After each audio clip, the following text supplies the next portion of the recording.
Assalamualaikum warahmatullahi wabarakatuh.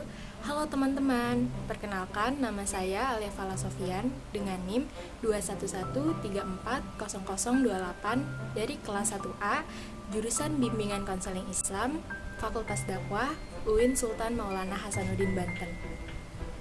Tujuan saya membuat video ini adalah untuk memenuhi tugas UTS mata kuliah pengantar psikologi yang diampu oleh Bapak Yogi Damai Syaputra MPD. Di sini saya ingin menjelaskan materi tentang memori. Selamat menyaksikan. Manusia memiliki memori yang kapasitasnya sangat besar, sehingga tak terhitung berapa besarnya. Namun, tidak semua manusia bisa memanfaatkan kapasitas tersebut secara optimal, sehingga banyak ruang-ruang dalam memori yang tidak terisi secara baik. Seperti yang kita ketahui, bahwa memori sangat penting dalam kehidupan manusia. Dengan adanya memori, kita bisa menggunakan konsep waktu yang menghubungkan masa sekarang dan pengalaman di masa lalu. Memangnya untuk apa sih? Nah, hal ini untuk memperbaiki dan membuat harapan di masa depan. Bagaimana teman-teman? Sekarang kita tahu kan betapa pentingnya memori karena sudah menjadikan kita sebagai makhluk sejarah dengan memori yang tak terbatas dan terus hidup sepanjang zaman. Selanjutnya, kita masuk ke dalam bentuk memori.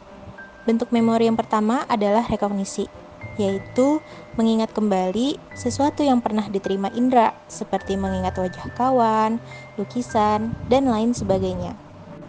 Lalu yang kedua adalah recall, yaitu mengingat sesuatu yang lebih sulit, biasanya mengingat-ingat tentang kejadian yang pernah terjadi di masa lalu. Yang ketiga ada reproduksi. Jadi bentuk ingatannya lebih sulit daripada sebelumnya, karena dalam reproduksi setelah mengingat selanjutnya kita akan diproduksi kembali ingatannya untuk menyajikan bahan yang pernah dipelajari. Nah, contohnya bisa seperti saat kita ingin melaksanakan ujian. Yang terakhir ada performance, yaitu mengingat kembali kebiasaan-kebiasaan yang romantis. Contohnya bisa mengingat pengalaman yang menyenangkan bersama sahabat, orang tua, maupun kekasih. Selanjutnya kita masuk ke dalam jenis memori. Jenis memori terbagi menjadi dua, yaitu jenis memori jangka panjang dan jenis memori jangka pendek. Dalam memori jangka panjang, terdapat episodik memori. Nah, episodik memori sendiri adalah memori yang memuat atau berisi tentang peristiwa dalam kehidupan seseorang, baik itu peristiwa menyenangkan maupun menyedihkan.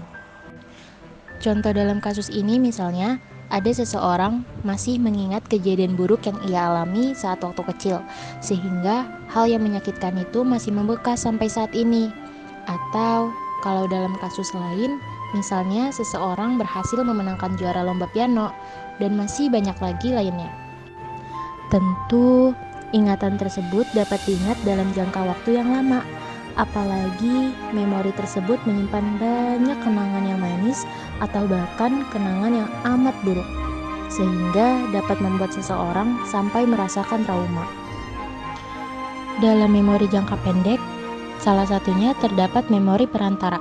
Memori perantara sendiri adalah jenis memori yang ketiga antara memori jangka pendek dan memori kerja. Dalam hal ini, informasi yang telah keluar dari kedua memori tersebut kemudian masuk ke tempat penampungan yang bersifat sementara. Nah, selanjutnya barulah disebut memori perantara. Contoh dalam kasus ini yaitu mengingat wajah seseorang yang baru dikenal. Apabila kita tidak ingin mengingatnya, maka memori itu akan hilang dengan sendirinya. Namun, apabila memori tersebut diingat berulang, maka akan terus semakin terkenang. Yang selanjutnya ada mekanisme memori. Sudah lama orang ingin mengetahui bagaimana sih cara kerja memori. Secara praktis, orang ingin mencari cara untuk mengefektifkan pekerjaan memori. Bukankah bila memori kita handal, kita dapat menggunakannya sebagai arsip yang murah, praktis, efisien, dan portable atau yang mudah dibawa kemana-mana? Tetapi, memori kita sering tidak berfungsi dengan baik, yaitu salah satunya kita sering lupa. Untuk mengetahui pekerjaan memori, kita harus menjawab, mengapa sih orang bisa lupa? Nah, jawabannya kita harus mengingat kembali. Tetapi jangan khawatir, karena ada beberapa cara untuk mengingat kembali hal-hal yang sudah pernah terjadi dan diketahui sebelumnya. Yang pertama adalah rekolesi, yaitu mengingat kembali dalam ingatan tentang suatu peristiwa lengkap dengan segala detail dan hal yang terjadi di sekitar tempat peristiwa itu. Misalnya, seseorang mengingat kembali kenangan saat ia sedang menghabiskan waktu bersama dengan sahabatnya sebelum sahabatnya pergi merantau. Yang kedua adalah pembaruan ingatan. Hampir sama dengan rekolesi, tetapi ingatan hanya timbul kalau ada yang merangsang ingatannya. Misal, dari contoh yang tadi, seseorang mengingat sahabatnya itu saat dirinya sedang melihat foto dan video mereka yang lalu. Yang ketiga adalah mempelajari kembali. Hal ini akan terjadi kalau kita mempelajari sesuatu yang dulu pernah kita pelajari. Maka, untuk mempelajari hal yang sama kedua kalinya ini, banyak hal-hal yang akan diingat kembali, sehingga tempo belajar akan menjadi jauh lebih singkat dari sebelumnya. Demikianlah video dan materi yang dapat saya sampaikan. Jika ada kekurangan, mohon dimaafkan. Terima kasih. Wassalamualaikum warahmatullahi wabarakatuh.